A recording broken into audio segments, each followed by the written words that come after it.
12 chapter 1 known as profit and loss appropriation account. ये होता क्या है? It is governed by the Indian partnership act 1932।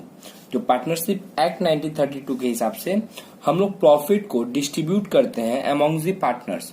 Section 4 बोलता है कि partnership is an agreement between two और more person who are agreed to share profit. Clear? क्या बोलता है section 4? Partnership is an agreement between two or more person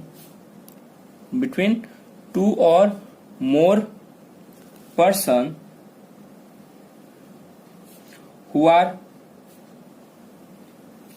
agreed to share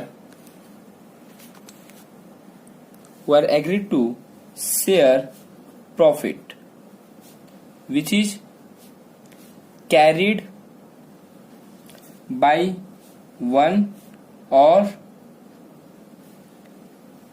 all, जो कि business चलाना चाहिए किसी एक के द्वारा या फिर सबके द्वारा, जो भी हो। It is prepared after profit and loss account. ये कब बनाया जाता है? प्रॉफिट एंड लॉस अकाउंट के बाद, बट बैलेंस शीट से पहले, मतलब पीएल के बाद और बैलेंस शीट से पहले। The minimum number of partner must be 2। हम पार्टनरशिप एक्ट के हिसाब से बोल रहे हैं। एंड मैक्सिमम नंबर बैंकिंग में 10 और नॉन बैंकिंग में 20 होता है। चूंकि ये गवर्न होता है पार्टनरशिप एक्ट 1932 के हिसाब से, तो हम लोग कवर भी पार्टनरशिप एक्ट को ही करेंगे। कंपनीज एक्ट में नंबर ऑफ पार्टनर्स संख्या ज्यादा दिया हुआ है, तो वो हम अभी कवर नहीं कर रहे हैं। अच्छा, partners are the agent as well as the owner of the company, या फिर तुम बोल सकते हैं partners are the owner as well as agent of the partnership form. ठीक है। Liability of a partners are unlimited. ये सब जितना भी हम लिख रहे हैं ना, सारा का सारा एमसीक्यू में आएगा ही आएगा। कल पूछेगा partners are agent, owner, agent as well as owner की बोथ, तो वैसे ही होगा, बोथ आंसर होगा। क्लियर? जो भी हो, liability of the partners are limited, unlimited, both, none, तो अनलिमिटेड आंसर होगा। तो ये सारा जो लिखा हुआ है वो सारा एमसीक्यू में काम आएगा तुम्हारा। ओके, अब फॉर्मेट की तरफ चलते हैं। देखो, ऐसा कुछ इसका फॉर्मेट होता है, same to same profit and loss account की तरह ही इसका फॉर्मेट है। इन द बुक्स ऑफ, जिस कंपनी का नाम होगा या जिस पार्टनरशिप का नाम होगा, सपोज कर लो हम लोग का पार्टनरशिप का नाम है एबीसी लिमिटेड, तो हम ABC company, ABC and company लिख देंगे। क्लियर? फिर हम लोग लिखेंगे profit and loss appropriation account for the year end date. Suppose कर लो हम लोग का ईयर एंड डेट दिया है 31 मार्च 2020, तो हम 31 मार्च 2020 कर देंगे। Got it? अब जो है हमको ये फॉर्मेट है तुम्हारा पर्टिकुलर अमाउंट, डेबिट, क्रेडिट। अच्छा रहेगा अमाउंट के कॉलम में हम रुपीस का साइन दे दें, क्योंकि इंडिया का अपना रुपीस का करेंसी का सिंबल आ गया है। ओके, ये देखो मैंने कुछ कंटेन लिख दिए हैं। मोस्ट ऑफ दी इसी में से कंटेन आता है और कुछ आता नहीं है। एक्स्ट्रा ऑर्डिनरी इससे ज्यादा कुछ होता नहीं है। ठीक है ना? प्रॉफिट एंड लॉस एप्रोप्रिएशन के अंदर में सबसे पहले हम लोग को नेट प्रॉफिट दे देगा। क्वेश्चंस के अंदर में ही हमको नेट प्रॉफिट प्रोवाइड कर देगा। फॉर एग्जांपल हम लोग यहाँ पे नेट प्रॉफिट 5 लाख एज्यूम कर रहे हैं। कितना एज्यूम किए? 5 लाख का नेट प्रॉफिट हुआ है बिजनेस के अंदर में। बिजनेस के अंदर में जो हर एक पार्टनर है ए बी सी, ये तीनों पार्टनर कुछ ना कुछ इन्वेस्टमेंट किया होगा, कैपिटल लगाया होगा, और उस कैपिटल के ऊपर में ये डिसाइडेड है कि ये लोग जो है इंटरेस्ट चार्ज करेगा। सपोज करो ए जो है वो 1 लाख रुपीज इन्वेस्ट किया है, बी जो है 80,000 इन्वेस्ट किया है, और सी जो है 60,000 इन्वेस्ट किया है, और इन लोग का इंटरेस्ट का रेट है 10%। इंटरेस्ट ऑन कैपिटल देखो, हम लोग को 10% दिया हुआ था, तो 1 लाख का 10% निकालेंगे तो आ जाएगा तुम्हारा 10,000। 80,000 का 10% निकालेंगे तो हम लोग 8,000, एंड 60,000 का 10% निकालेंगे तो 6,000। इस सबको ऐड करके हम लोग बाहर लिख देंगे, दैट इज 24,000। पार्टनर सैलरी ऐसे कुछ डिसाइडेड है कि ए को जो है वो 500 पर मंथ सैलरी मिलेगा।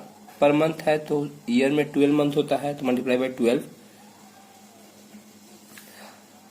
और बी का जो है डायरेक्टली बोल दिया है कि हम लोग जो है वो 8,000 पर एनम हम लोग सैलरी देंगे।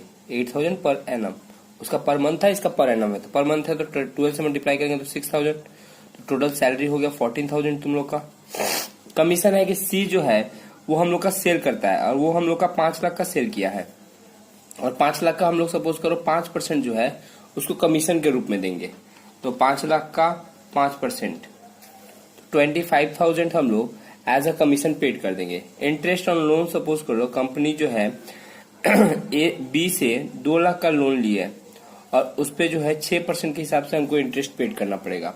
तो क्वेश्चन में ये सारा चीज मेंशन कर दिया रहेगा कि कितना परसेंट से इंटरेस्ट देना है और कितना परसेंट से लेना है। That is 12,000।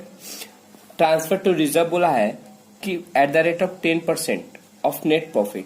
तो हम लोग का नेट प्रॉफिट था कितना 5 लाख और 5 लाख का हम लोग का 10% क्या हो जाएगा ट्रांसफर टू रिजर्व।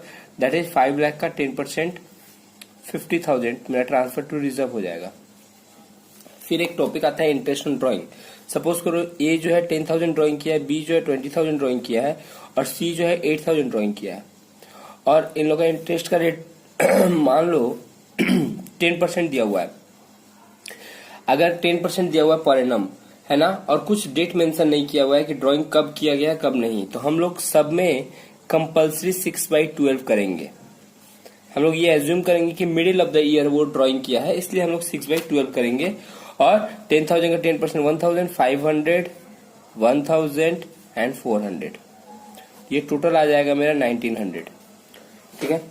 अब जो है हम लोग जैसे पीएल में करते थे ये सारा आइटम ऐड करेंगे और ये सबको क्या करेंगे लेस करेंगे। तो मेरा जो आएगा उसको बोलेंगे डिविजिबल प्रॉफिट। ये दोनों को ऐड करके इन सबको क्या करेंगे लेस करेंगे। मतलब 5 lakh plus 1,900 minus 24,000 minus 14,000 minus 25,000 minus 12,000 minus 50,000। सो हम लोग का आ जाएगा 3,76,900 है ना। अब इस 3,76,900 को ए बी और सी में हम लोग को डिस्ट्रीब्यूट करना है। फॉर सपोज कर लो 4:3 के रेशियो में, मतलब 4:3:3 मतलब 43663 43773 10 तो डिवाइड बाई 10 376,900 376,900 और 376,900। सो हम लोग क्या करेंगे 376,900 इंटू 4 डिवाइड बाई 10 मेरा एक फिगर आएगा। फिर 376,900 डिवाइड बाई 10 इंटू 3 तो ये फिगर आएगा 113,070 और इसका भी 113,070 और ऐसे करके हम लोग पीएल अप्रोप्रिएशन बना देंगे। पूरा कंप्लीट सम एग्जांपल में। Thank you.